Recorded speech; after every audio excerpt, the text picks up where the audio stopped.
Dwayne, one of the big differences between the Business Central and maybe some of the other ERPs you worked with is the segments of your GL. So your GL is one segment in Business Central. It is basically your main segment.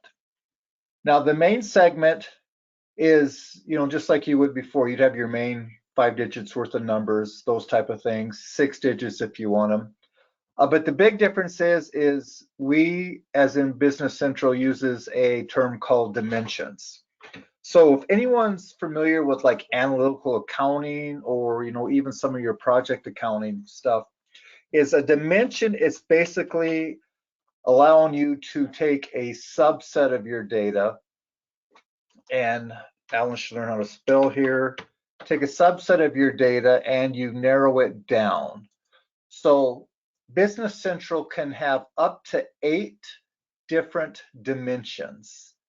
2 of those dimensions are what we refer to as global, which means they're on every window possible, every report possible.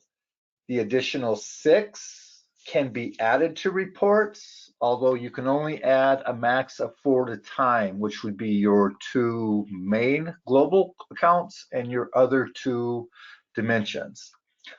All a dimension really is a grouping of selections. So in this case, you can have one called a customer group, and I'm just throwing names out here. You can call them whatever you want. And within here, you define what you want your selections to be. So here you'll see I have a customer group. I have a department. And then I also have a service. So keeping in mind, something along this could be related to your product line, maybe. Production versus service, let's say. 2 product segments that you have.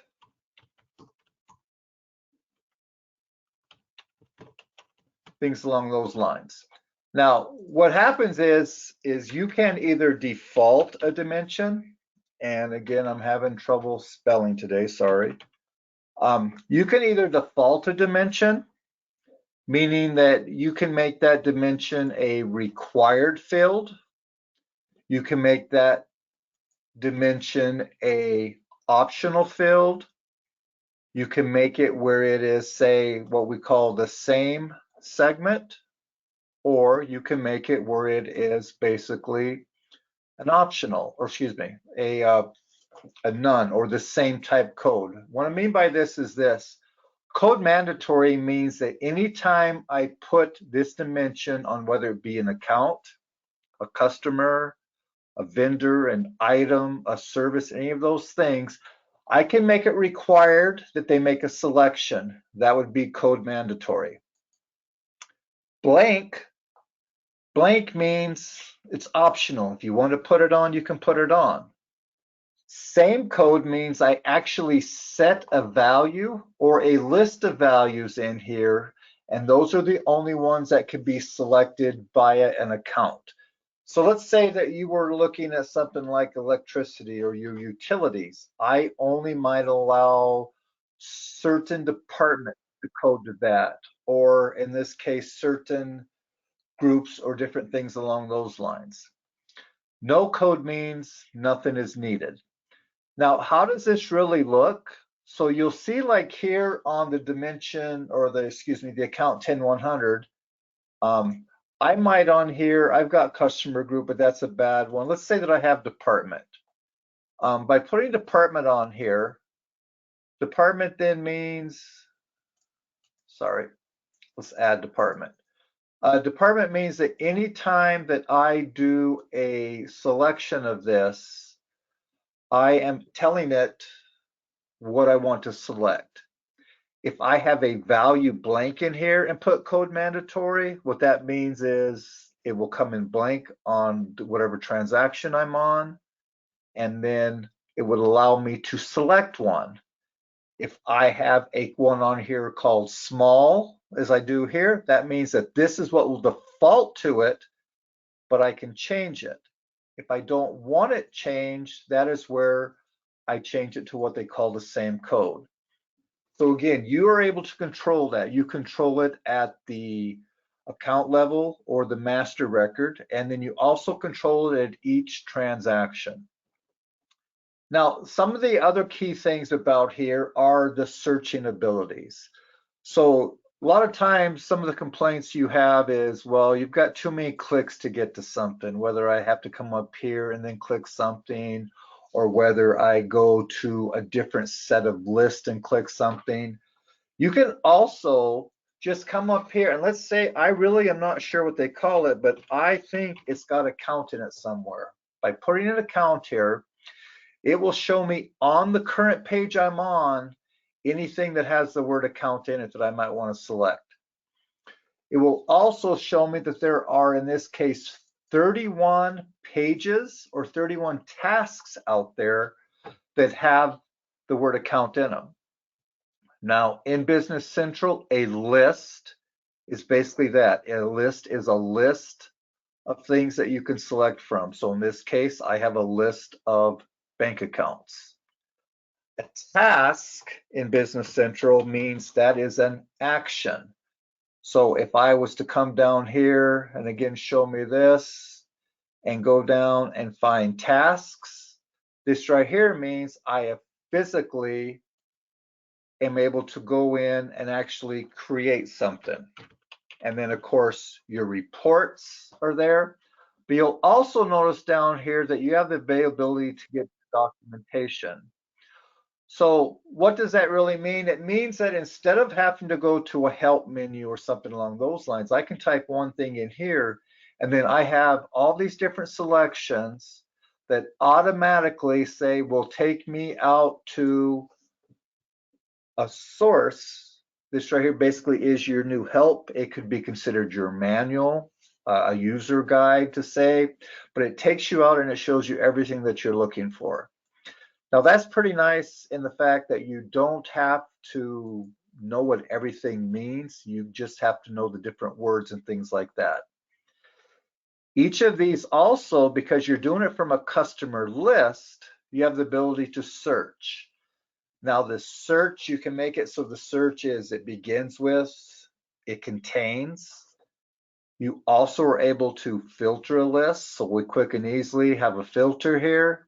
And then you'll notice by having a filter, you also, just like you would in something else, you have the ability to save that filter or save that list as a personalized view, similar to what you could do in CRM, similar to a smart list in GP Dynamics, things along those lines.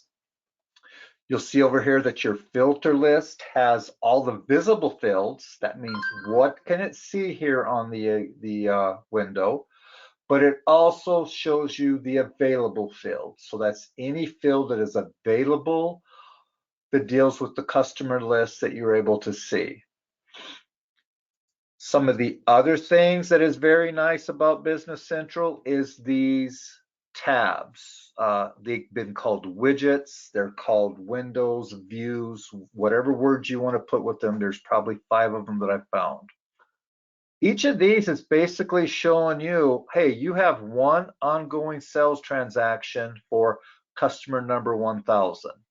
So as long as I'm highlighted on something, it dynamically changes over here. You're able to see your ongoing sales for customers, purchasing for vendors, things with your items, my shipments, my invoices, returns. You're able at a quick glance to see the account balances, what's outstanding, all these different things before I've even opened up a customer card to go into it.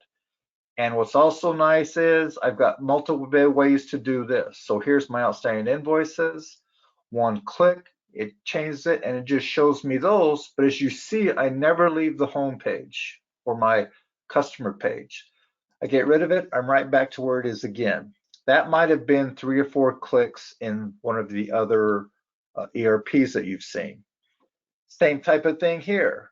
I see that I have an ongoing quote. Well, what is that sales quote? I click it, it opens that window up. It shows me everything there is. I can go into it. I can see more details. or I simply go back to where I was. So again, minimize clicks. You're able to see here again, without even going into it, do I have attachments to show? You would have a number here if there were more attachments to it. Some of the other things that nice is, let's say that I don't like to see this. I can simply take the icon here that says collapse it, and it goes away so I can have a bigger screen. One of the other things that you can do in here that's really nice is I actually want to take this list and I just want to open it in Excel. It immediately, as you see down here, opens up that list, opens it in an Excel sheet. It's on my other screen, and it brings it out in a table format. But again, you can still now take it, enable the editing, and manipulate however you want. One of the nice things that's nice also is you'll see here that, okay, so I have a salesperson codes, but I'm missing some. I could take it and actually edit it in Excel. And by editing it in Excel, again, because it uses Active Directory, immediately when I open this up and enable it, it's going to give me a data connection back into Business Central. But as you can see here, it's going to require an authentication to get into my Office account. By signing in here, I now have full ability, again, based on security as well with your roles, to come in and I can actually edit the things in here and then reload them. Now, when I say edit, of course, it lets you edit data that's editable. You can't change the amount on a sales document. You can't change anything that you could not change from the front end. It still does not allow it. But I could add to it. I could have added the salesperson code to these ones that are missing. I could add a contact. I can do anything out here that you would be able to do if you were doing it from the window. The other thing you'll notice is you have all of your things that are right up here at the top. Now, this doesn't matter if I'm in a customer window, if I'm in a vendor, a resource, a job, a service, whatever it is. Each of these windows still gives you the ability to say, I want to see all customers, or I have my different views that I could do it. So I just want to see only the blocked customers. That's a blocked customer who I've actually went in, and I'll show you what that means in a second. I can do a search from here. I can do a new and add. I can delete, again, if it allows me. It shows me what all the different processes are. It shows me all the different reports I can get to from this window. It shows me all the new documents I could get to. So basically saying that I can highlight a card and say I want to go do a sales quote for this individual. And because I click new sales quote, this is going to open it up in the window and pre-fill my information in there that it can. Again, I didn't have to go to another window to do these type of things. It can show me here where from the customer, I can see all the ledger entries. So I can actually go into a customer, and if there is ledger entries, I can see all the payments that have been made, all the invoices. And if I also want to see what financial information happened, instead of going to my journal entry to find it, I can tell it that I want to find the entries. It's going to show me, and it's going to show me all the entries. So I can tell that there are 2 GL entries were made from here. I can tell 1 customer ledger, and there's a detail. And I can easily click on these and see what they were. It shows me my customer number and the information that I may need to seed. And again, as I mentioned before, I can also see the GL entry. So again, it shows me what I need to from here, so I don't have to go look in multiple places. And then from here, of course, you've got several other things you can do as well. Now, another thing that's really nice about Business Central, and we'll take a step back to the chart of accounts, is just like you would in, say, Great Plains and some of the other ERPs, how you would have your segments of your GL. Well, here, you can build a lot of your reports right here based off the account categories. Now, this takes kind of a play off of, I'll say in GP, how you could go into your advanced financial and use those reports. Only in here, I think these are a little more usable. Your account categories are preset. You only have the 5: assets, liabilities, equity, income, cost of sales, selling, those type of things. But you can make as many subcategories as you want. You're also able in here to map them from here, saying that, hey, account 10100, a dot dot means 2, 10300 is all my cash accounts, so forth and so on. Or you'll see here, liabilities are account 2001, and the straight up and down, I believe we call it a pipe, is usually where your backwards dash is, so your backwards slash is. That is basically a and or an or. So this is telling me that these 3 accounts are available. Again, I didn't have to put a range in, and you can see here I can make a combination of them where I have a list in sequential order, then I have a break with a pipe, and then I have another one. This automatically ties everything up together, and then from here you're able to create financials directly from here using what we call account segments. Now, how do these get defined? Out of the box, the way they're defined is this, is on any account, you have to select, is it an income or a balance sheet? You have to select, is it one of the 5?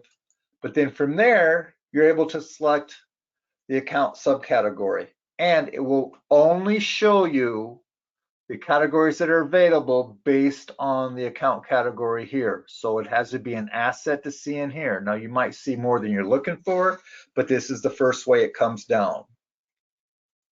The other thing is you define here whether it displays as a debit and credit, not whether it's a debit or credit account, for how does it display when it's posted. That way, if it's a credit and I put it in there, that way I can tell to show the opposite sign, don't show the sign, different things along those lines. And one of the other things you'll see here is that you have the ability to actually set your chart of accounts up so that when you're looking at it, you see these type of things. This is also how the account categories and those things start off, whether a posting means a transaction's posted against it. A heading, of course, is just a heading, and then the total would be a total. But you also have the ability to put what we call a begin total and an end total. Basically, I put a begin total, and then I can put a list of accounts together. And then if I put an end total, it automatically groups all those together and summarizes them when it comes to the account category sheet. Some of the other things is you'll see here that you have the ability to mark something as a reconciliation account. By doing that, this tells you that there is a subledger that's tied with this that you should be able to balance against. This automatic extension text, for those of you who are familiar with GP, you have like 255 characters that you can make, say, in a description of some sorts. This right here allows you to use those plus more. And then by putting these 2 together, this can actually appear on reports and on your different sheets and those things. Direct posting. This right here would be the same thing as what you would have in GP today, where you can tell it, can I post directly to it? Like in a AR account or a subledger account that I have a reconcile against, I'd probably hand that off saying that no direct posting can come to it so that everything flows through a subledger to get to me. Then, of course, you have blocked. Blocked means block this so that it can't be used. Basically, blocked is almost like you're inactive. However, on some windows, I can actually block a transaction without blocking the vendor. So there's different blocks when you go into it. The other thing you'll notice here is on your tab. So this is one record that has multiple tabs to it, but they're on one page. If I say show more, it actually shows additional information, whereas the show less is pretty much out of the box what the person who did the coding says that this should be set to. One of the other things that's different about this, so those of you, again, coming from the dynamics world, you're used to class IDs. Well, in Business Central, you don't have class IDs. You have 3 different posting groups. You have a general business posting group and a general prod posting group. What's the difference? If you look here, the general posting group is where the vendor or customers, like their AR or AP account, would come from. So you're saying what type of customer in this? Like, is it a trade customer? Is it a different? This is a way you can map it to different accounts. Then you have a prod posting group. This right here would be like where your items come from. That way your items, again, if you had an item class in GP of production or raw versus finished, you might do something similar here. And then on a customer card, the third one, or the vendor card, is the vendor posting group or a customer posting group. Again, multiple groups can be set so that you can control different things along those lines. But this also has built-in intercompany transactions to it. So right here, I can actually say, if I have the intercompany module set up, that this is an intercompany account, and I can tell it what company I belong with. And then you'll see some of the other things you have on here: consolidation, reporting, and accounting. Now, the last thing I'll show you before we go to some questions in that is, in here, you have the ability to personalize. We're not going to use the word customize, just like it shows here. We can personalize this. Now, when you personalize it, what that means is I can move stuff around. It means I can hide a certain thing, so I don't want to see it. It says that I can always show it. I can move this around if I want in different places. Any additional fields that I want to add, by clicking in a certain area, it tells me any additional fields that are available. And that right there, I can actually just drag over and put wherever I want it. And then when I say done, I have personalized this for me and me only. So every individual person can have their own layout that they want for their accounts. Now, one of the things that is, I would say, not a setback, but is something that needs improvement, and we do have some solutions, is some of the out-of-the-box reporting for Business Central is not developed very well yet. I mean, this still is a very young program, but it is getting there. But we have a couple of add-ons that we put on with it where we can get the reporting needs you need, whether that be Power BI, whether it be some sort of, third party that we use, different things along those lines. So I'd like to open up for any questions from anyone at this time. Please go ahead and raise your hand or type the questions in the question or chat box, and we'll be happy to get those answered for you. Allen, this is just so impressive. You just do a great job with this. So thank you so much. Great job today. Thank you. Don't see any questions just yet. Maybe I'll just take them a couple minutes here. Well, while we're waiting for questions, I'll just do a couple more quick things to, fill in the final couple minutes. You'll notice here on the front, you have these different activities.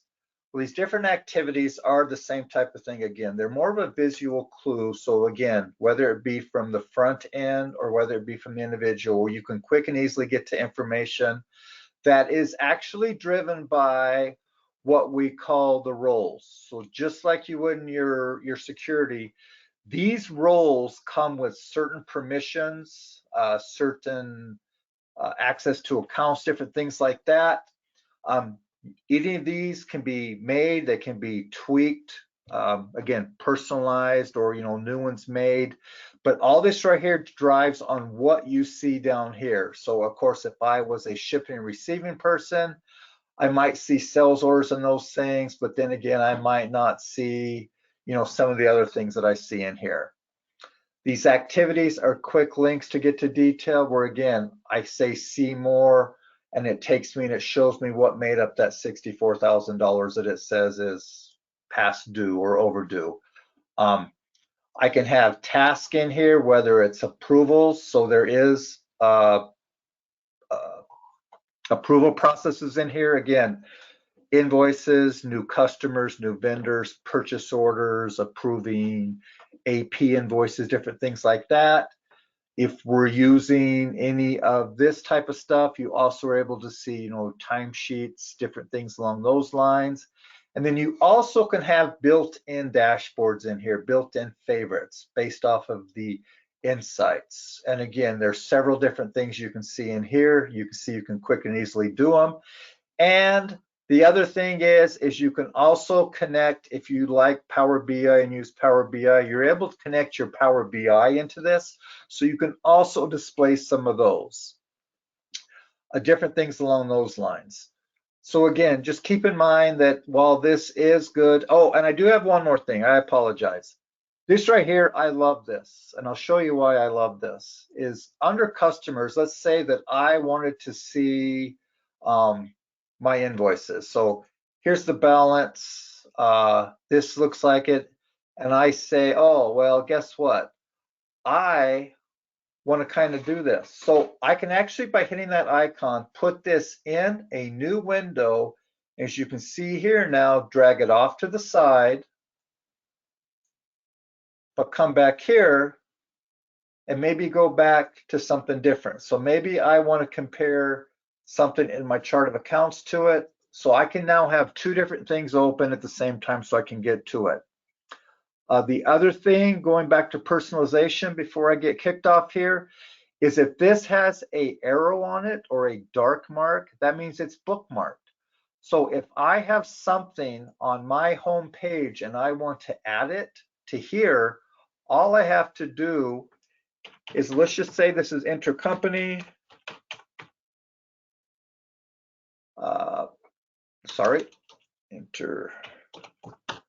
Intercompany. I'm going to do the intercompany setup. And if I have the ability to it, and it's one of those things that I can do here, I can actually bookmark it so it shows up just like another entry. And again, I picked up a bad one. But again, just so many different things you can do from here and going. So thank you everyone for your time. And Judy, I'll let you wrap it up. Well, thank you so much, Alan. This just looks like a fun, different vision of the product. And I love it that Power BI can be integrated in there. You have a trial balance. You have all this information that's quick and easy to access. I don't see any other questions at this time. So, Alan, thank you so much. This has just been a fabulous presentation today and introducing us to BC. Thank you. Thank you, Judy.